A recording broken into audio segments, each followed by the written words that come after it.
तो होता क्या है कि अब जो असुर हैं बहुत ही ज्यादा विचलित हो जाते हैं, क्योंकि कई बारी वो कच्छ को मार चुके हैं और उसको मृत संजीवनी द्वारा शुक्राचार्य जी जीवित कर देते हैं। देवयानी उसमें हेल्प करती है। तो अब वो क्या करते हैं कि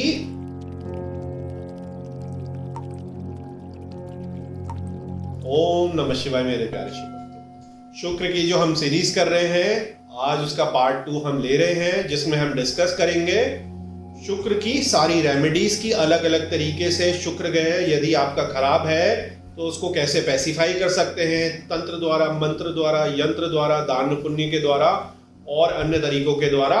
और यदि आपका शुक्र प्रबल है तो उसको और बली कैसे कर सकते हैं ताकि आपको जीवन में ज्यादा से ज्यादा उसको लाभ मिल सके। और बीच में कुछ हम कथाएं भी समझेंगे ताकि हम शुक्र को बहुत ही ज्यादा डीपली समझ सके और शुक्र के इस कलयुग में क्या क्या सीक्रेट है और दैत्य गुरु होने के बावजूद वो मनुष्यों को कैसे अपनी कृपा दे सकते हैं, इसके ऊपर भी आज वीडियो में चर्चा करेंगे। तो मेरे प्यारे शिव भक्तों, चलिए शुक्र की वीडियो को हम शुरू करते हैं। तो जैसे मैं आपको बता चुका हूं, यदि आपने इसका पार्ट 1 नहीं देखा है, जिसमें हमारी 3 वीडियो बनी थी, जो ये पार्ट 1 है हमारा वीनस का शुक्र का इंट्रोडक्शन, जिसमें मैंने आपको बहुत ही ज्यादा डिटेल में शुक्र का जो पूरा परिचय है, शुक्र कैसे हमारे जीवन में अच्छे लक्षण बुरे लक्षण देता है, क्या क्या परेशानियां हमारी को होती हैं, जॉब व्यवसाय या करियर में हम कैसे उससे फायदा उठा सकते हैं, वो सब कुछ डिस्कस करा। यदि आपने वो वीडियो नहीं देखी है तो पहले उस वीडियो को देख लीजिए और फिर इस वीडियो को शुरू करिएगा। तो आज हम डिस्कस कर रहे हैं पार्ट 2 की, जो आप यहाँ देख रहे हैं, वीनस की रेमेडीज, जिसकी 2 वीडियोस बनेंगी, पार्ट 1 एंड पार्ट 2। क्योंकि सारी रेमेडीज बताई हैं तो वीडियो लंबी होगी, तो उसको बीच में हम तोड़ देंगे। तो चलिए शुरू करते हैं। आज की वीडियो में हम समझेंगे शुक्र ग्रह की सारी रेमेडीज, जो वीनस प्लैनेट है हमारा, यंत्र द्वारा, मंत्र द्वारा, रुद्राक्ष द्वारा, जेमस्टोन, क्रिस्टल या उसकी जो हर्ब्स हैं, लॉकेट है, कवच है, दान पुण्य के द्वारा, कलर थेरेपी के द्वारा, लाल किताब के द्वारा, तंत्र के द्वारा, या जो फास्टिंग है, दान पुण्य है, और जो वास्तु के अन्य सामान है, इन चीजों के द्वारा हम देखेंगे कि कैसे रेमेडीज को हम इम्प्लीमेंट कर सकते हैं। तो सबसे पहले ये हमारे जो हैं शुक्राचार्य हैं, इनको इस तरीके से दर्शाया गया है कि ये हीरे के समान चमकीले हैं, इतने ज्यादा चमक है इनमें, ये हीरे के समान है, सुगंधित पुष्पों से विभूषित हैं, शुक्र ग्रह के अधिपति हैं, लॉर्ड ऑफ वीनस प्लैनेट, और ये दैत्यों के गुरु हैं। और देवों के गुरु अगर कहा जाए तो कौन है, आप सबको पता ही होगा, वो है बृहस्पति। भगवान शिव के ये प्रिय हैं, अति तेजस्वी हैं, शुक्र को प्रणाम। तो देखिए जो हमारे स्क्रिप्चर्स हैं, जो पुरानी कथाएं हैं, उनमें भी चाहे ये दैत्य गुरु हैं, लेकिन इनको पूरा मान सम्मान इज्जत दी गई है और इनकी विलक्षणता के कारण ही इन्हें नवग्रह में भी स्थापित करा गया है। इसके साथ ही ये प्रेम, सौंदर्य, भोग विलास के अधिपति भी हैं, अपने भक्तों के समस्त कष्टों को दूर करने वाले ये। तो सबसे पहले मेरे प्यारे शिव भक्तों, आप ये समझिए कि जब भी हम शुक्र ग्रह की बात कर रहे हैं तो हम किस चीज की बात कर रहे हैं, हम बात कर रहे हैं भोग विलास, लग्जरी, ब्यूटी, इन सब चीजों की हम बात कर रहे हैं। तो जो शुक्र ग्रह है वो प्यार, प्रेम, एस्थेटिक्स मतलब सुंदरता, लग्जरी, ब्यूटी, प्लेजर एक्टिविटीज, जो भी प्लेजर एक्टिविटीज है, डिजायर है, पैशन है, सेंसरी प्लेजर है, मटीरियल कंफर्ट है, इन सभी को ये कवर करता है। इसको माना जाता है कि ये एक राजसिक क्वालिटी का प्लैनेट है और हमारे को ये अगर अच्छा हो तो immense wealth, good luck, prosperity, ये सभी कुछ प्रदान करता है। और किस तरीके से प्रदान करता है, जिसकी कुंडली में बली अच्छे स्थान पर बैठा हुआ शुक्र है और उसके योग अगर अच्छे बन रहे हैं तो बहुत कम एफर्ट के साथ उसको बहुत अच्छा जो है ये सारे सुख सुविधाएं मिलती हैं। तो ये एक मेन काम है हमारे अच्छे शुक्र ग्रह का। इसके साथ साथ ही कलयुग में ये भी देखा जाता है कि जिसका बली शुक्र है वो बहुत ज्यादा चालाक होते हैं, मैनिपुलेटिव होते हैं और वीनस की पावर को यूज करते हैं अपने काम बनवाने के लिए, गिफ्ट के द्वारा, ब्राइब के द्वारा, लोगों की प्रशंसा करके, पार्टीज थ्रो करके, अच्छा खाना पीना दे के, विमेन एंड वाइन को यूज करके। तो जो भी बिजनेस टाइकून्स है, बिजनेस सर्कल में है, पॉलिटिकल सर्कल में है, मीडिया या बॉलीवुड सर्कल में है, फिल्म इंडस्ट्री से जुड़े हैं, आर्टिस्ट हैं, वो सभी लोग इन चीज़ों को यूज़ करके अपनी नेटवर्किंग और अपना जो सोशल फेम और नेम है उसको यूज करते हैं, क्योंकि अधिकतरों की जो कुंडली है उसमें शुक्र जो है प्रधान होता है, इसीलिए वो ऐसे फील्ड में है, लग्जरी उनको मिल रही है। तो यहाँ पर इस चीज को देखना बहुत ज्यादा जरूरी है कि यदि आपकी हॉरोस्कोप में या आपका बिजनेस जॉब शुक्र से जुड़ा हुआ है, लग्जरी से जुड़ा हुआ है, तो आपको इस तरीके के मैनिपुलेशंस को यूज करके एक विशेष लाभ होता है। लेकिन ये एक बूमरैंग इफेक्ट की तरह भी है कि आपने यहां से बूमरैंग को फेंका और कुछ टाइम बाद, कुछ महीनों बाद, कुछ सालों बाद वो आपके पास वापस भी आ सकता है और आपको चोट भी पहुंचा सकता है। इसलिए जो है शुक्र के मामले में बहुत ज्यादा जो है एहतियात भी बरतनी पड़ती है। बहुत सारे आपने केसेस देखे होंगे कि वो बहुत इंटेलिजेंट है, बहुत क्रिएटिव है, उनका नाम भी अच्छा है, लेकिन आने वाले टाइम में जरा सी कमियों के कारण वो जो शुक्र था, उन्होंने गलत ढंग से उस शुक्र का यूज करा था, वो उनके ऊपर भारी भी पड़ गया। इसको हम आगे डिस्कस करेंगे। मेरे प्यारे शिव भक्तों, एक बात जो सबसे ज्यादा इंपॉर्टेंट है, शुक्र में बली होने के बावजूद भी शुक्र में यदि किसी प्रकार दूषित वो हो जाता है, राहु केतु है या किसी क्रूर ग्रह के साथ युक्ति है या दृष्टि है, तो आने वाले समय में यही जो बूमरैंग इफेक्ट है कई सारे आपको कष्ट दे सकता है। किस प्रकार से, इसको मैं आपको कुछ एग्जाम्पल के थ्रू इस मॉडर्न टाइम के हिसाब से समझाता हूं। मान लीजिए कि शुक्र आपका बहुत अच्छा है, बहुत ज्यादा आपको फायदे दे रहा है, लेकिन दूषित भी वो है जिसपे आपने ध्यान नहीं दिया, और आने वाले समय में बहुत ज्यादा भोग विलास के कारण आपका जो अचानक शरीर है बहुत ज्यादा कमजोर हो गया। आपका जो ब्यूटी है, ऑरा है, वो आप देख रहे हैं कि 2-3-4 साल के अंदर ही बिल्कुल डिमिनिश हो गया। तो ये एक बहुत इंपॉर्टेंट चीज है इसको देखने की कि आपका जो वीनस है वो सात्विक है, जो सात्विक सत्व तत्व से भरपूर है, या उसमें तामसिक गुण आ गए हैं किसी बुरे ग्रहों के कारण। तो इस पे बहुत ज्यादा डिटेल में देखने की जरूरत है हॉरोस्कोप के थ्रू, और आने वाले टाइम में क्या महादशा अंतरदशा चल रही है, गोचर में क्या चल रहा है, ये सभी चीजों को आप कंसिडर कर सकते हैं। इसी तरीके से क्या है कि बहुत सारा आपके में एम्बिशन है, बहुत आप अच्छे हैं, बहुत बढ़िया आर्टिस्ट हैं, लेकिन फिर से जो प्लेजर है, सेंसुअल प्लेजर्स है, उन्हीं चक्करों में फंसकर आप अपने बिजनेस पे, अपने चीजों पर ध्यान नहीं दे पा रहे, क्योंकि आप करने की तो बहुत बड़ा सोच रहे हैं, कुछ आप अपना लॉन्च करने की सोच रहे हैं, स्टार्टअप आप लॉन्च करने की सोच रहे हैं, कोई फिल्म लॉन्च करने की सोच रहे हैं, या कोई स्किल आप अपनी बहुत अच्छी पकड़ बनाने चाह रहे हैं इंटरनेशनल लेवल पर आप देखते हैं कि आपको जो शुक्र है आपको कुछ वेल्थ वगैरह दे दे रहा है, बीच बीच में नेम दे दे रहा है, और उसके कारण जो भोग विलास है उसके आपके बहुत ज्यादा जो है प्रबल चांसेस हो जाते हैं और आप फिर से उसी में गिर जाते हैं। तो पूरा फायदा उठाने के लिए शुक्र का, उसका सात्विक होना भी बहुत ज्यादा जरूरी है। और इसमें एक बहुत ही मेन चीज है राहु की, कि राहु बहुत ज्यादा सुपर एक्सपेंशन देता है, और अगर खराब है तो आपको बिल्कुल फिर जो है बदनामी भी दे देगा।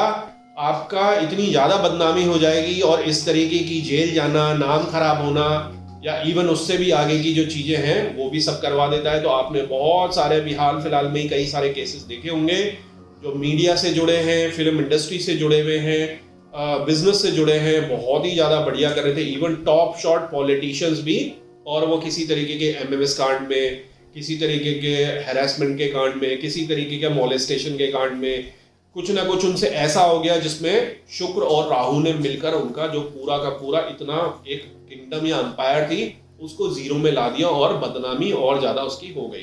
तो ये मैंने आपको बताया कि यहाँ पर हमेशा आपको ध्यान रखना है कि शुक्र बली है, लेकिन बली शुक्र होगा तो आप समझ सकते हैं कि कैसे कैसे चांसेस आपको फ्रीक्वेंटली मिलेंगे, तो उस पर आपको कंट्रोल करना बहुत ज्यादा जरूरी है। इसको हम आगे समझेंगे।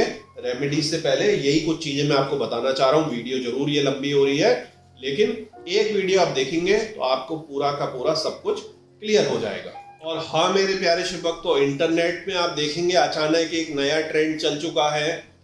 आप खुद उसको देख लीजिएगा कि शुक्राचार्य ये हैं, शुक्राचार्य तो वो हैं, शुक्राचार्य तो इंडिया के है ही नहीं, वो तो अरब कंट्री में रह रहे हैं। इस तरीके के कई सारे जो मिथ हैं या मिस्ट्रीज हैं वो क्रिएट कर दी गई हैं, और बहुत सारे लोगों ने कर दी हैं। ना उन्होंने पुराण पढ़े हैं, ना स्क्रिप्चर्स पढ़े, ना रिसर्च करी है, कुछ भी पॉडकास्ट में कहानियां बनाने के लिए कह दिया है। उनका चलिए वो अपना मत है। मैं आपको पुराण के हिसाब से बताता हूँ, स्क्रिप्चर्स के हिसाब से बताता हूँ। पहले आप समझिए कि शुक्राचार्य है कौन। सबसे पहले हम समझते हैं शुक्राचार्य, शुक्राचार्य का परिवार, शुक्राचार्य का जो स्टार्टिंग की जो कथाएं हैं उनको समझते हैं। क्योंकि YouTube में पॉडकास्टों को देख के कई बारी बहुत ज़्यादा कंफ्यूजन हो जाता है, आप लोगों के प्रश्न आते हैं। तो देखिए, कहानियां पॉडकास्ट में सुनाने वाले तो कुछ भी सुना सकते हैं, क्योंकि कईयों ने ना पुराण पढ़े ना स्क्रिप्चर्स पढ़े और ऐसी कोई भी चटपटी सी स्टोरी बता दी। यहाँ पर हम डिटेल में समझते हैं शुक्राचार्य, शुक्राचार्य की बेटी, और आखिर कैसे उसका रिलेशन है भगवान श्री कृष्ण के जो यादव कुल है, जो महाभारत के दोनों हमारे कुल थे, जो हमारे पांडव थे, कौरव थे, वो कैसे जुड़े हुए हैं, किस तरीके से स्टोरी चली। तो ये एक डिटेल स्टोरी है। आपको रेमेडी देखनी है तो इसको थोड़ा आगे स्किप कर सकते हैं, पर मैं चाहूंगा कि आप इस कथा को भी समझिए, क्योंकि जब आप शुक्र को समझ रहे हैं, शुक्राचार्य को समझ रहे हैं, तो आपको पूरी स्टोरी समझना जरूरी है। तो चलिए सबसे पहले हम शुक्राचार्य को समझते हैं कि शुक्राचार्य की जो पत्नी है वो भगवान इंद्र की बेटी है। ये तो बड़ी ही कंट्रोवर्शियल चीज हो गई। भगवान इंद्र देवताओं के राजा, इंद्र सिंहासन पे बैठे हैं, उनकी तो दुश्मनी है बड़ी खतरनाक दैत्यों के साथ। उनकी बेटी की शादी आखिर शुक्राचार्य के साथ कैसे हो गई? तो कथा इस प्रकार है कि इंद्रदेव की जो बेटी है जयंती, उनको भेजा जाता है पाताल लोक में कि वहां पर शुक्राचार्य जो है भगवान शिव की घोर तपस्या कर रहे हैं, मृत से जीवनी जो है साधना लेने के लिए, जिसके कारण क्या होगा कि सारे जो दैत्य हैं, राक्षस हैं, दानव हैं, वो जिंदा हो जाएंगे, दोबारा से वो जीवित हो जाएंगे। तो उनकी जो साधनाएं किसी भी कीमत में सफल नहीं होनी चाहिए। तो जयंती जो है साम दाम दंड भेद कई प्रकार की चीजें करती हैं, लेकिन शुक्राचार्य जो है अपनी साधना में लीन रहते हैं। और साधना तो आपको पता ही है कि उनकी सफल हो जाती है, भगवान शिव से उनको वरदान मिलता है, मृत संजीवनी साधना उनको वो सिखाते हैं। इसी बीच में क्या होता है कि जयंती जो है वो पकड़ी जाती है, उनको जो दानव दैत्य हैं पकड़ लेते हैं और उनको मारने के लिए तैयारी करते हैं। तो वो गुहार लगाती हैं कि उनको फॉरगिव कर दिया जाए। शुक्राचार्य की साधना जो है वो उससे उस समय खुलती है आंखें, और वो कहते हैं कि जयंती को छोड़ दिया जाए। जयंती बड़ी आश्चर्यचकित होती है कि अरे, मैं तो इनकी तपस्या ये सारा कुछ खराब करने आई थी, मैंने इनको कितना ज्यादा कष्ट दिया, अनेक पीड़ाएं दी। तो उनको समझ आ जाता है कि शुक्राचार्य जो है ऑन प्रिंसिपल बहुत ही अच्छे जो है एक व्यक्ति हैं, या एक जो है दैत्यों के गुरु हैं। तो वो उनसे कहती हैं कि मेरे को आपसे विवाह करना है, आप बहुत अच्छे हैं। और वो इस तरीके से क्या होता है कि शुक्राचार्य से उनका जो है शादी हो जाती है। वो थी देवकन्या। देवकन्या क्यों थी? क्योंकि इंद्र की बेटी थी, तो देव की कन्या हो गई। लेकिन वो बनती क्या है शादी के बाद? यहां पर वो बनती हैं हमारी दैत्यों की जो गुरु हैं उनकी पत्नी। तो देखिए होता क्या है कि होती तो वो है ओरिजिनल देवकन्या, लेकिन दैत्यों, तो देखिए होता क्या है, ओरिजिनली तो वो होती है देवकन्या, क्योंकि इंद्र की बेटी है, इंद्र तो देवता हैं, और वो फिर बन जाती हैं दैत्यों के जो गुरु हैं उनकी पत्नी। तो दैत्य गुरु पत्नी बन जाती हैं। बाद में उनकी एक बेटी होती है देवयानी, जिनकी ययाति जो है राजा महाराजा उनसे शादी होती है। इसको अभी हम समझते बहुत ही ज्यादा इंपॉर्टेंट यह कथा है। तो आगे क्या होता है कि जो देवयानी है शुक्राचार्य की बेटी है, ये शुक्राचार्य की बेटी है, और इनकी एक सहेली होती है शर्मिष्ठा, जो असुर राज है उनकी बेटी होती है। ये क्लोज फ्रेंड होते हैं, और एक दिन ये झील पे नहाने जाते हैं। तो गलती से क्या होता है कि देवयानी वो राजा की बेटी के कपड़े पहन लेती है अपनी सहेली के, और सहेली को ईगो बहुत होता है, क्योंकि मैं तो इतने पराक्रमी जो है राजा की बेटी हूं, और ये तो एक गुरु की बेटी है, इसने जानबूझ के मेरे कपड़े पहने होंगे। तो वो चिढ़ जाती है और उसको एक वो कीचड़ के गड्ढे में धक्का दे देती है और वहां से निकल जाती है। तो गड्ढा काफी गहरा होता है, वो अपने आप निकल नहीं सकती, और उसको थोड़ी चोट भी लग गई होती है। इसी समय में जंगल में शिकार करने के लिए जो राजा ययाति हैं वो होते हैं, उसकी आवाज सुनते हैं, और जो देवयानी है उसको बचा लेते हैं। देवयानी उनसे रिक्वेस्ट करती है कि आपने ऐसी कंडीशन में मेरे को बचाया है, आप मेरे से विवाह कर लीजिए। तो कुछ सोचकर जो राजा हैं उससे शादी की हाँ भर देते हैं। तो यहाँ पर उनका डिफरेंस होता है, कास्ट डिफरेंस भी होता है और भी चीजों का कुछ डिफरेंस होता है, तो उनको सबको चीजों को हटाकर वो हामी भरते हैं कि हाँ आप और मैं अब शादी करेंगे। अब यहाँ पर क्या होता है, ये जब वापस जाती है अपने घर तो अपने पिताजी को बताती हैं कि उसने मेरे साथ ऐसा ऐसा करा, राजा की लड़की ने, शर्मिष्ठा ने। तो बहुत ज्यादा उनको क्रोध आ जाता है। जो दैत्यों के गुरु कहते मैं सबको छोड़ के चले जाऊंगा और पहले क्या है कि मेरी डिमांड्स को पूरा करा जाए, जो मेरी बेटी की डिमांड है। तो बेटी की डिमांड क्या होती है, जो देवयानी है वो ये कहती है कि मेरी तो अब शादी हो रही है, शर्मिष्ठा मेरे साथ ही चलेगी, मेरे को एज अ हेल्पर सर्वेंट और बाकी 100 अटेंडेंट के साथ मेरे साथ जाएगी और वहां पे मेरी हेल्प करेगी, मेरी दासी बनेगी। एक तरीके से वो भी रिवेंज लेना चाह रही होती हैं। तो समय का देखिए चक्र कैसा कैसा चलता है, पहले रानी के साथ चला, इंद्र के साथ चला, अब देखिए आगे क्या होगा। तो वहां पर शुक्राचार्य जो है, क्योंकि वो तो एक तरीके से देख भी सकते हैं फ्यूचर, वो ययाति को कहते हैं कि देखो आप कुछ गड़बड़ मत करना और मेरी बेटी के साथ ही आप रहना। लेकिन समय बहुत बलवान होता है। उसमें क्या होता है कि वो जो शर्मिष्ठा है बहुत ही ज्यादा सुंदर होती है, उसकी ब्यूटी से ययाति इंचांट हो जाता है और एक्स्ट्रा मैरिटल उनका रिलेशनशिप हो जाता है। और इसकी जब खबर पता चलती है, इसका जब पता चलता है तो शुक्राचार्य जो है ययाति को कहते मैंने तेरे को पहले ही कहा था, उसके बाद भी तूने ऐसा कर्म करा, मेरी भी अवहेलना करी, मेरी बेटी की भी करी। और उनको वो एक श्राप दे देते हैं। श्राप क्या होता है कि जो उनका यौवन है या जो उनकी उम्र है बड़ी तेजी से घटेगी और वो कम उम्र में ही एकदम बुढ़े हो जाएंगे। ठीक है ना। तो इस तरीके से जो ओजस है उनके जीवन का वो खत्म हो गया, और जीवन में ओजस खत्म हो गया तो आप किसी काम करने लायक रहे नहीं, और जो सारी भोगों की चीजें हैं वो आप भोग भी नहीं सकते क्योंकि आपका शरीर ही किसी काम का नहीं है। तो यहाँ पर क्या होता है कि ययाति फिर से बड़ा मतलब क्षमा मांगते हैं कि गलती हो गई। तो शुक्राचार्य कहते हैं अब चलो इसका सोल्यूशन मैं आपको बताता हूँ। थोड़े वो भी दयालु हैं भगवान शिव की तरह। वो कहते हैं कि यदि आपसे कोई अपना यूथ चेंज कर लेगा आपकी ओल्ड एज से, तो ये कर्ज का जो प्रभाव है वो ट्रांसफर हो जाएगा। तो ययाति अपने कई पुत्रों से कहते हैं कोई भी अपना यौवन अपने बूढ़े पिता को देने के लिए तैयार नहीं होता, क्योंकि कोई क्यों देगा। लेकिन उनमें से जो सबसे छोटा बेटा होता है जिसका नाम है पुरु, वो कहता है ठीक है पिताजी, आप मेरा जो है वो यौवन ले लीजिए और अपना बुढ़ापा मेरे को दे दीजिए। और वो पाकर जो राजा है बड़ा खुश होता है, एक्सचेंज हो जाता है। बड़ा त्याग की भी बात है और भोग विलास की भी बात है। देखिए दोनों चीजें कितनी डीप मीनिंग है हमारे पुराणों में, कथाओं में।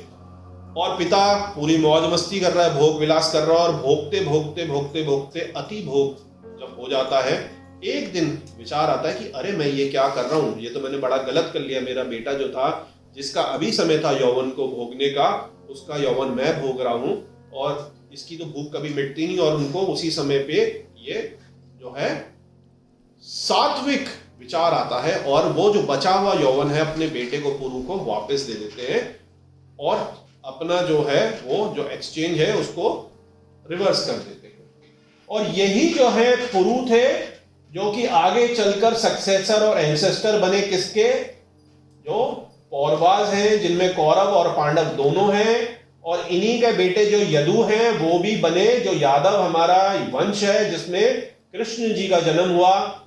और आगे चल के दुष्यंत और उनके जो बेटे हैं जिनके नाम पर इंडिया का नाम जो है भारतवर्ष है, भारत है।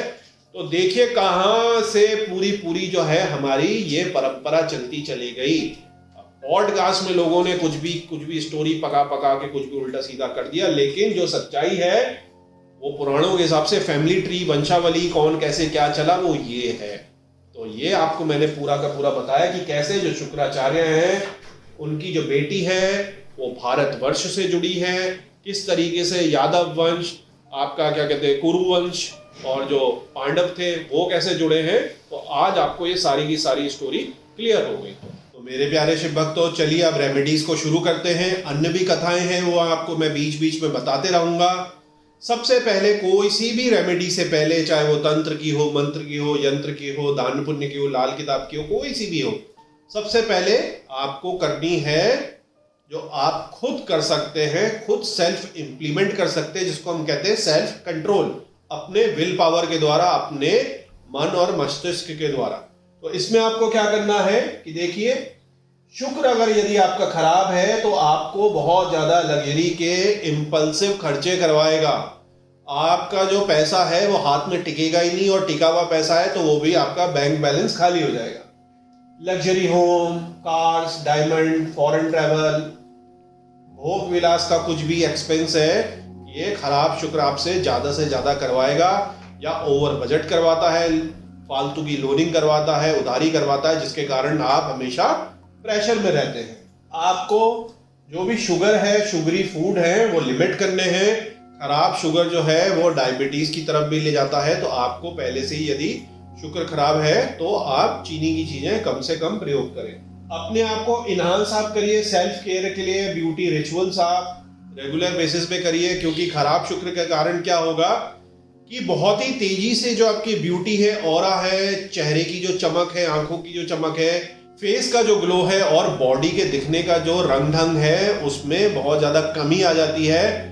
तो उसको आप पूरा करने के लिए शुक्र के उपायों के साथ साथ जो आपके सात्विक नेचुरल ब्यूटी आपके रिचुअल्स हैं, अपनी सेल्फ केयर है, उसको करना बहुत ज्यादा जरूरी है, ताकि जो शुक्र है आपका शांत रहे और आपको ज्यादा नुकसान ना पहुंचाए। इसको मॉडर्न तरीके से आप ऐसे लॉजिकली समझ सकते हैं, देखिए, क्योंकि मल्टी लेयर हमेशा है सिंबलाइजेशन में, उपायों में, तंत्र में, कि शुक्र आपका खराब है तो आपकी बॉडी डिमिनिश हो गई, आप भोग विलास में बहुत ज्यादा है, ऑरा आपका वीक हो गया, बॉडी आपकी वीक हो गई, कहीं आप सेल्स मार्केटिंग के लिए जा रहे हैं, कहीं आप कुछ और आपका पब्लिक डीलिंग का काम है, अपने फ्रेंड सर्कल में कुछ काम है, तो आप प्रभावहीन हो जाएंगे, क्योंकि शुक्र आपको वो नुकसान दे रहा है। तो उस नुकसान की भरपाई जो है, आपने शुक्र को थोड़ा कंट्रोल करके, अपने हमेशा प्रेस करे हुए अच्छे कपड़ों में जाइए, परफ्यूम लगा के जाइए, बाल सही ढंग से बना के जाइए, हमेशा आप टिचमिच होके जाइए। तो जो आपका पहले से ही वीनस ने ऑरा डाउन कर दिया, आपका प्रभाव कम कर दिया लोगों पे, जो सबकॉन्शियसली पड़ता है, ऊपर से आप इन चीजों का भी ध्यान नहीं रखेंगे तो वो तो डबल इम्पैक्ट हो गया, डबल नेगेटिविटी हो गई आपकी। तो ये सब चीजें जो बताई जाती हैं, ये इनके पीछे बहुत लंबा चौड़ा क्या कहते हैं एक डीप मीनिंग होता है। इसलिए ये बताया गया है कि वीनस अगर खराब हो तो आपको हमेशा अप टू डेट बनकर ही रहना चाहिए, बाहर भी अप टू डेट बन के ही जाना चाहिए। अपनी जो है फाइनेंशियल बाउंड्रीज जो है किसी भी रिलेशनशिप में, वो आप मैनेज करिए। एक्सपेंसिव गिफ्ट्स जो है किसी भी रिलेशनशिप में, चाहे लड़का है लड़की है, एक दूसरे को गिफ्ट दे रहे हैं, किसी भी एज के हैं, तो कई केसेस हमारे पास आते हैं जो हॉरोस्कोप या न्यूमरोलॉजी दिखाते हैं। तो आप ऐसे केसेस होते हैं कि फ्लैट उन्होंने गिफ्ट कर दिया, बाद में वो जानबूझ के ही कुछ ऐसी सिचुएशन थी, वो फिर फ्लैट जो है वो मिला नहीं, एक्सपेंसिव जो गाड़ियां हैं वो गिफ्ट में कर दी, और भी बहुत सारी चीजें हैं जिनको आप बहुत कॉमन हो गया, आप सुनते ही हैं दिनों दिन इंटरनेट पे, सोशल मीडिया में और जगह पे। तो इस पे आपको सेल्फ कंट्रोल रखना है। यदि आपका शुक्र खराब है तो पहले से ही सचेत हो जाइए, आपके साथ ऐसी घटना घट सकती है। और स्पेशली यदि वो व्यय स्थान में है, या आपका धनेश, आयेश या भाग्येश होकर 12वें स्थान में बैठा हुआ है, तो भी आपका नुकसान करा सकता है। पंचमेश होके, सप्तमेश होके अगर 12th हाउस में बैठा है तो भी कई सारे जो सिचुएशन है इस तरीके की बन जाती हैं। पार्टनरशिप में नुकसान हो जाते हैं, जो जिनके साथ अब रिलेशनशिप में हो उनके साथ नुकसान हो जाते हैं। 7th हाउस का करप्ट होके 12th हाउस में अगर बैठा है, तो कई सारी कॉम्बिनेशन होती है। अभी तो आप हॉरोस्कोप को खुद स्टडी नहीं कर सकते इतनी डिटेल, लेकिन लक्षणों के हिसाब से आप समझ सकते हैं और कुछ थोड़ा सा देख सकते हैं कि वीनस आपका अच्छा है या खराब है, तो किस तरीके की आपकी दशा अंतरदशा आने वाली है। तो थोड़े से आप जागरूक हो सकते हैं यदि इस तरीके के पैटर्न आपके जीवन में है। आपको हर तरीके के जो ये सारी गलत काम है, प्रोस्टिट्यूशन है, एक्स्ट्रा मैरिटल अफेयर्स है, ड्रग्स वगैरह है, इनसे एकदम दूर रहना है। क्योंकि यदि खराब शुक्र के साथ राहु या किसी और प्लेनेट की भी युक्ति या दृष्टि या कुछ खराब उसके साथ संबंध होगा, तो वो आपको भारी नुकसान भी करा सकता है, बदनामी भी करा सकता है, जेल में भी भिजवा सकता है। मंगल साथ बैठा है बहुत ही ज्यादा क्रूर होके, तो आपके ऊपर अटैक वगैरह भी हो सकता है, या आप किसी के ऊपर अटैक कर सकते हैं मारने पीटने के लिए। तो कॉम्बिनेशन कई सारे चलते हैं, तो यहाँ आपको खराब शुक्र के टाइम में बिल्कुल ये अवॉइड करना है। आपको अपनी जो सेक्सुअल एनर्जी है, एग्रेशन है, इसको एकदम कंट्रोल में करना है। ओम नमः शिवाय का आप चैंट करिए, रोज शिवलिंग पर जल चढ़ाइए, एक अच्छा सा शिवलिंग अपने घर पर, अपने ऑफिस में, फैक्ट्री में स्थापित करिए, अपने वर्किंग डेस्क में रखिए उसकी, आप पूजा करके रखिए और रोज जल चढ़ाइए, क्योंकि भगवान शिव ही ऐसे हैं जिन्होंने कामदेव के ऊपर भी विजय प्राप्त करी थी। और शुक्र इस समय कलयुग में बहुत ही ज्यादा बलवान है, वो आपको फायदे तो देगा बहुत ज्यादा, लेकिन उसके साथ साथ शुक्र आपको यदि दूषित है तो खराब चीजें भी करवाएगा। तो इस तरीके की चीजों से जो बचने के लिए भगवान शिव की ही एक शरण है जिसमें आपको जाना पड़ेगा, क्योंकि आपको अपनी सेक्सुअल डिजायर्स को, अति जो सेक्सुअल डिजायर्स है उनको कंट्रोल करना है। ये मैं आपको पहले ही बता चुका हूं कि आपको हमेशा वेल ड्रेस्ड, वेल स्पोकन और हल्का सा जैसे परफ्यूम है, nice watch, shoes and accessories आपको पहननी, अपने को प्रेजेंटेबल आपने रखना है और अपने आप को एज अ ब्रांड आप प्रमोट करिए। यदि आपका शुक्र अच्छा है, शुक्र आप देख रहे हैं कि मीडियम क्वालिटी का, उसको आप बूस्ट करिए। अगर आपका कारक ग्रह है, आपका जॉब बिजनेस में D10 में वो बैठा हुआ है, या आपकी लाइफ में मेनली शुक्र से रिलेटेड बिजनेस चल रहे हैं, तो आप उस शुक्र को और ज्यादा पावर दीजिए और अपने आप को एज अ ब्रांड प्रमोट करिए, तो आपको शुक्र के जो है वो बहुत अच्छे रिजल्ट मिलेंगे। तो अब सेल्फ कंट्रोल के बाद हम समझते हैं दान पुण्य द्वारा क्या क्या हम कर सकते हैं ताकि शुक्र का जो कुप्रभाव है वो हमारे पर कम पड़े। तो आप शुक्र के लिए चांदी, चावल, दूध, चीनी, सफेद कपड़ा, घी, सफेद फूल, धूप, अगरबत्ती, इत्र, सफेद चंदन का दान कर सकते हैं, इससे पूजा कर सकते हैं। शुक्र ग्रह की शांति के लिए सफेद रंग की गाय की पूजा आप कर सकते हैं, उसकी केयर कर सकते हैं। सफेद रंग की मिठाई का दान शुक्रवार को कन्याओं में मीठा बांटना, और ये जो सारी चीजें हैं इससे जो लक्ष्मी जी हैं उनकी कृपा होती है और आपके दाम्पत्य जीवन में भी, रिलेशनशिप में भी जो है वो खुशहाली आती है। यहाँ पर जो वीनस है वो जो महालक्ष्मी है उनको भी रिप्रेजेंट करता है। शुक्राचार्य तो उनके जो कंट्रोलर है ही, लेकिन जो हमारा वीनस प्लैनेट है, शुक्र प्लैनेट है, वो माता लक्ष्मी के उसमें भी आता है। तो इसीलिए जो वेल्थ वगैरह है, समृद्धि है, धन धान्य है, वो आपको क्या कहते हैं, शुक्र ग्रह प्लस जो माता लक्ष्मी उनके द्वारा प्रदान होती है। तो इसमें भी माँ लक्ष्मी की भी आप पूजा कर सकते हैं। शुक्रवार के दिन किसी सुहागन स्त्री को श्रृंगार का सामान देना, शादी का सामान देना, ये सारी चीजें आप दे सकते हैं। यहाँ तक कि जो निर्धन कन्याएं हैं उनकी भी आप शादी करवा सकते हैं। बहुत सारों की नहीं करवा सकते, तो कोई ग्रुप करवा रहा है तो उसमें एक निर्धन कन्या की करवा दीजिए। उससे शुक्र तो आपका जो पैसिफाई होता ही होता है, इसके साथ साथ आपका शनि भी पैसिफाई होता है। तो ये कुछ दान और पुण्य के उपाय हैं जो आप बहुत ज्यादा इजीली कर सकते हैं। इनको आप रेगुलरली करते रहिए, क्योंकि शुक्र की जब महादशा चलेगी करीब 20 साल की चलेगी, और अगर आपका खराब है तो बीच बीच में उसको आपको बार बार ही बूस्टिंग करनी पड़ेगी। तो मेरे प्यारे शिव भक्त, तो अब हम चर्चा करते हैं यंत्र और मंत्र की। तो सबसे पहले यहाँ देखिए, ये मैंने आपको जो जैसे कॉपर का ये शुक्र का यंत्र रख दिया है। ये आप अपने घर में, फैक्ट्री में या घर के मंदिर में या वर्किंग डेस्क में इंस्टॉल कर सकते हैं, स्थापित कर सकते हैं उसकी पूजा करके। मंत्र आपको मैंने कहीं दे दिए हैं, अलग अलग तरीके के मंत्रों को, जो आपको अच्छा लगता है या किसी से कंसल्ट करके राय लेकर आप उस मंत्र को जप कर सकते हैं। और इसका पूरा का पूरा विधिवत तरीके से पुरस्चरण भी आप कर सकते हैं, जिसमें मैंने कई बार आपको बताया कि पूरा एक थोड़ा सा पूरा का पूरा आपको विधिवत तरीके से करना पड़ता है, जिसमें अर्पण है, तर्पण है, मार्जन है, ब्राह्मण भोजन है, मंत्र उत्कीलन है, कई सारी चीजें हैं। तो अगर आप उस तरीके से एडवांस रूप में करना चाहें तो उसके जो है कई ज्यादा गुना जो है आपको प्रभाव मिलते हैं और वो बहुत ज्यादा पावरफुल होता है। तो यहाँ पर इसके आप 16,000 जप कर सकते हैं। आप चाहे तो 16,000 इंटू 4 भी कर सकते हैं, क्योंकि कलयुग में जो है 4 गुना हमें ज्यादा करने पड़ते हैं। और इसके लिए यदि कोई बहुत ही ज्यादा डिटेल में उनको बहुत ही ज्यादा प्रॉब्लम है तो किसी बहुत ही विद्वान जो तंत्र के ज्ञानी है, मंत्र के ज्ञानी है, तो उनसे मंत्र उत्कीलन भी समझ लीजिए। अगर आपको अपने आसपास नहीं मिल पा रहा है, कोई दिक्कत है, तो जो हमारी वेबसाइट है shivablessings.com, उसमें शिव साधना में भी एक पूरा का पूरा 10 जो संस्कार हैं वो पूरे उत्कीलन के दिए गए हैं।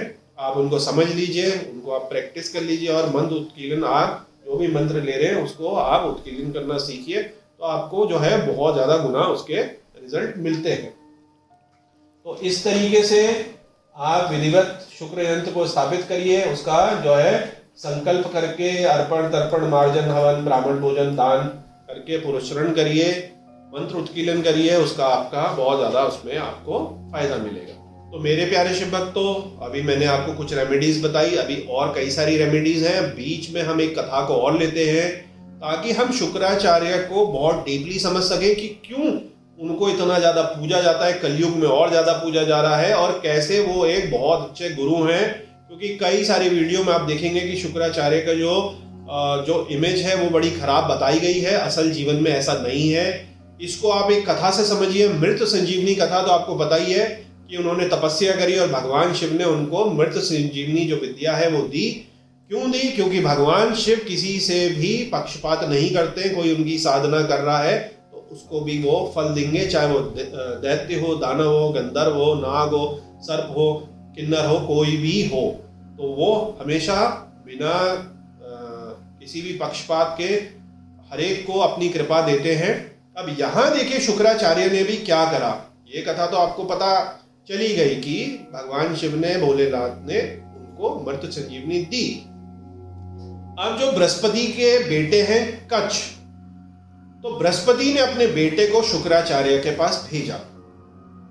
तो कच्छ जो है as a student approach Shukracharya, इसको हम आदि पर्व के चैप्टर में देख सकते हैं। अब आप ये समझिए कि शुक्राचार्य और जो देवगुरु बृहस्पति आपस में बड़े दुश्मन हैं। वो देवों के गुरु हैं और ये दैत्यों के गुरु हैं। तो यहाँ पर देखिए कि जो देवों के गुरु हैं उनका बेटा जा रहा है दैत्यों के गुरु के पास।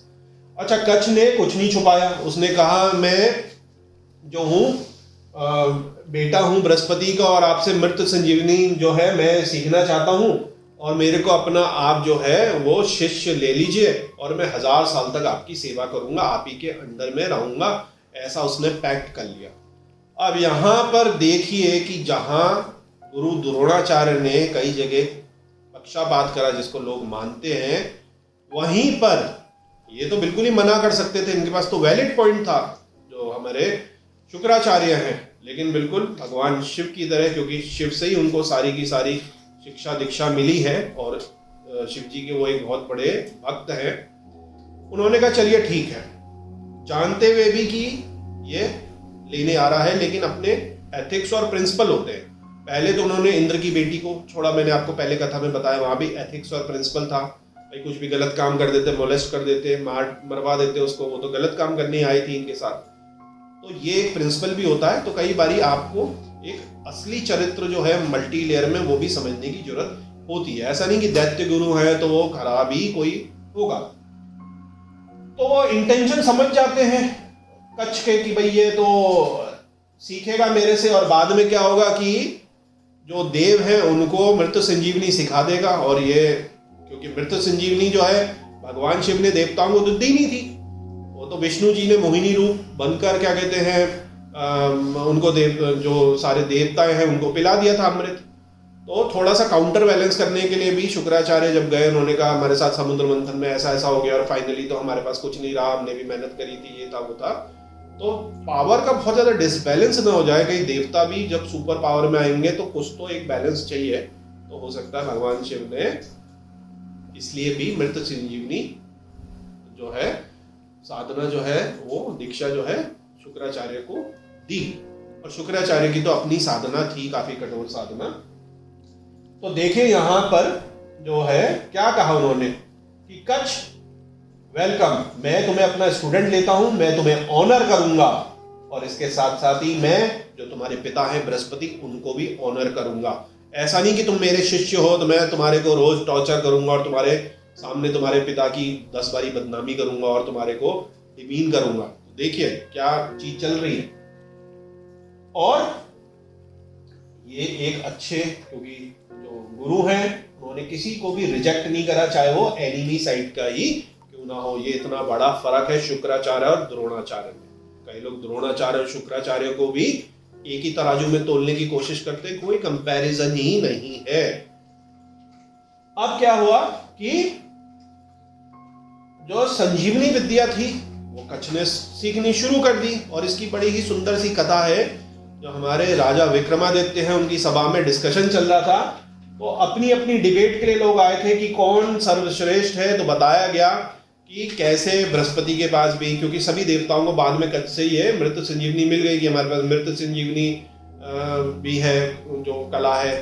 तो वहां पर फिर जब शुक्राचार्य की साइड से डिबेट में बोलना शुरू करा तो उन्होंने कहा कि देखिए, देवताओं ने एक तरीके से छल से यह लिया और जो शुक्राचार्य है उन्होंने अपने तप और साधना से लिया, ये सबसे ज्यादा फर्क है।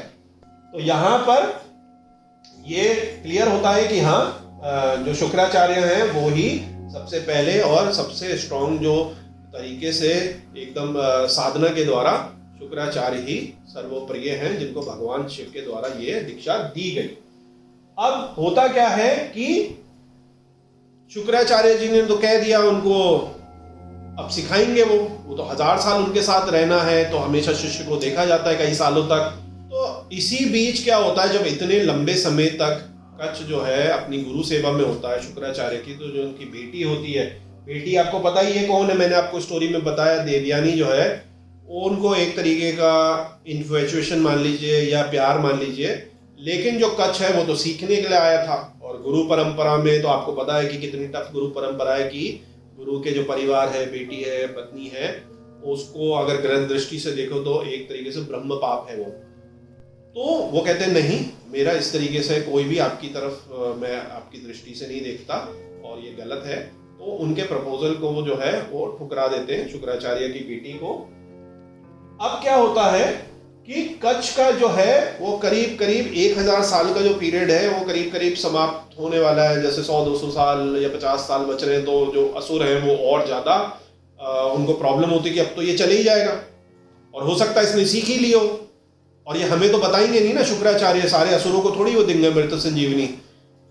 कभी अकेले में किसी दिन सिखा दी होगी, शक्तिपात द्वारा सिखा दिया होगा, गुप्त रूप से सिखा दिया होगा, तो उनको अभी तक ये क्लियर नहीं कि सिखा दी या नहीं सिखाई या क्या होने वाला है, दे डोंट नो। तो बड़ी मतलब इसमें प्रॉब्लम है। और वो ये भी सोच रहे हैं कि जो इनकी बेटी है देवयानी, वो तो उसके प्रेम में उसको वो चाहती है, इसने पक्का बता दिया होगा या अपने पिताजी से कहा होगा कि इसको आज सिखा दो, या हो सकता है शुक्राचार्य ने अपनी बेटी को सिखा दिया और उससे इसने सीख लिया। तो बड़ी कॉम्प्लिकेशन असुरों के दिमाग में चल रही है। तो कई बार उसको मारते हैं, वो एक बार क्या करते हैं कि वो उसको काट पीट के जंगल में जानवरों के पास छोड़ देते हैं। देवयानी शाम को कहती है तो आया नहीं, आज जंगल से कुछ गड़बड़ लग रही है, पिताजी से कहती है। जो शुक्राचार्य हैं वो मानते नहीं है बात। और लेकिन क्या होता है कि वो जब जाते हैं जंगल तो वहां पर उनको दिखती है कटी फटी उसका जो शरीर होता है, और मृत संजीवनी से शुक्राचार्य उसको जिंदा कर देते हैं। फिर चलो दोबारा से जीवित हो जाते हैं वो।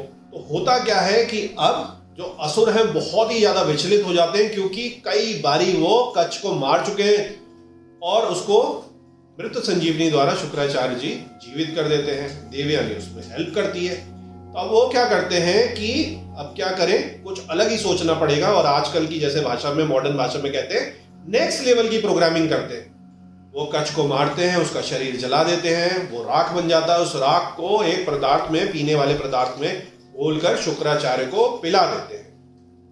अब क्या है, वो राख चले गई शुक्राचार्य के पेट में।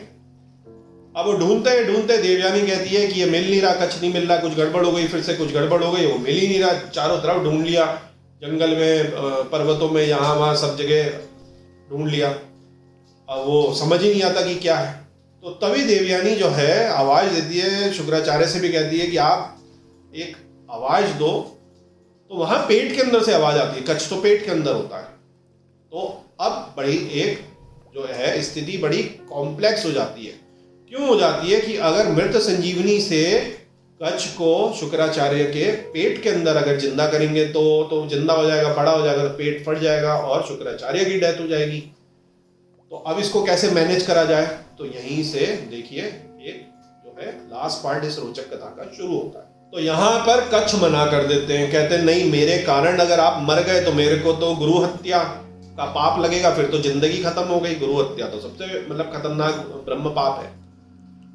तो देवयानी कहती है कि आप मृत संजीवनी जो है मेरे को सिखा दो, या पेट के अंदर ही कच्छ को सिखा दो।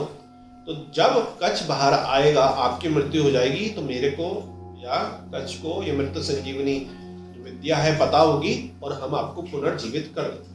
तो इस तरीके से क्या करा जाता है कि आफ्टर इमर्जिंग एंड कॉजिंग शुक्रास डेथ, क्योंकि कच्छ उनके पेट से पेट फाड़ कर बाहर आए, अंदर ही जीवित हो गए वो मृत संजीवनी से, और शुक्राचार्य मर गए।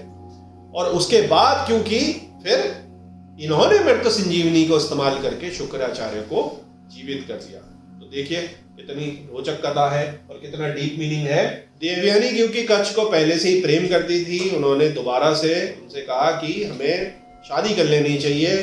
यहाँ पर फिर से कच्छ ने कहा कि मैं, क्योंकि अब तो शुक्राचार्य के द्वारा पैदा हो गया, उनके पेट से निकला हूं, तो मैं जो है अपने आप को इनका जो है संतान मानता हूं, पुत्र के रूप में हूं, तो मैं तो आपका भाई लगा। तो इस तरीके से उन्होंने देवयानी को टाल दिया। देवयानी इतना ज्यादा चिड़ी इस बात में, इतना ज्यादा चिड़ी कि उसने श्राप दे दिया कि इतनी मुश्किलें मैंने इसको इतनी बारी बचाया, ये मेरे प्रेम को नहीं समझता और ये वो वगैरह वगैरह, कि इस विद्या का तुम खुद कभी भी अपने जीवन में प्रयोग नहीं कर पाओगे।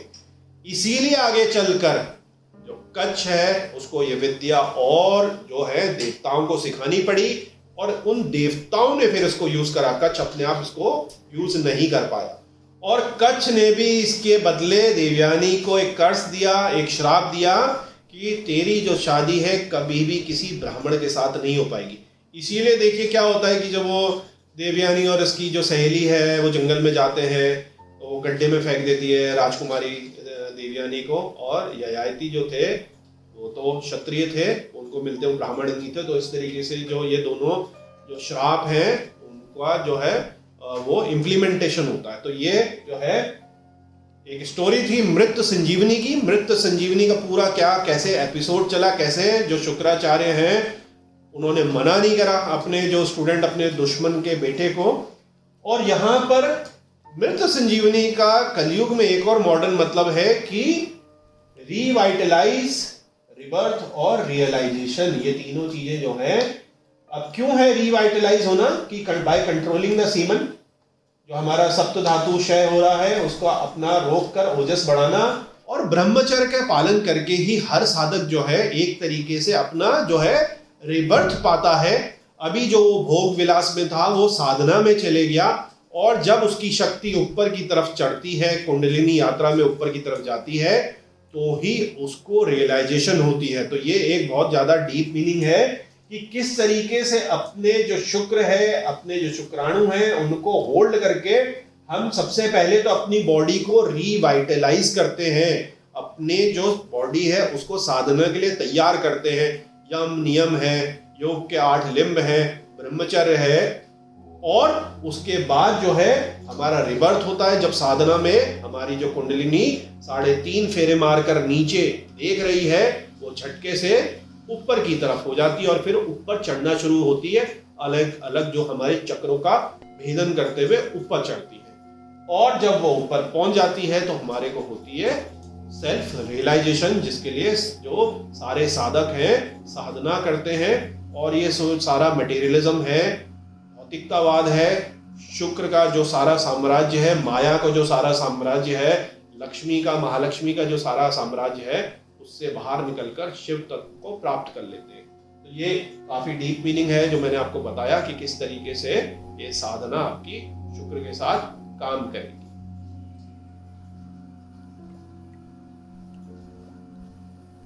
तो मेरे प्यारे शिव भक्तों, शुक्र की रेमेडी की वीडियो काफी लंबी हो गई है। आज बीच में इस वीडियो को हम यहीं रोकते हैं। मैं मिलूंगा आपको इसके पार्ट 2 में, जिसमें हम बचा हुआ जो शुक्र का पूरा पार्ट है रेमेडी का, उसको डिस्कस करेंगे।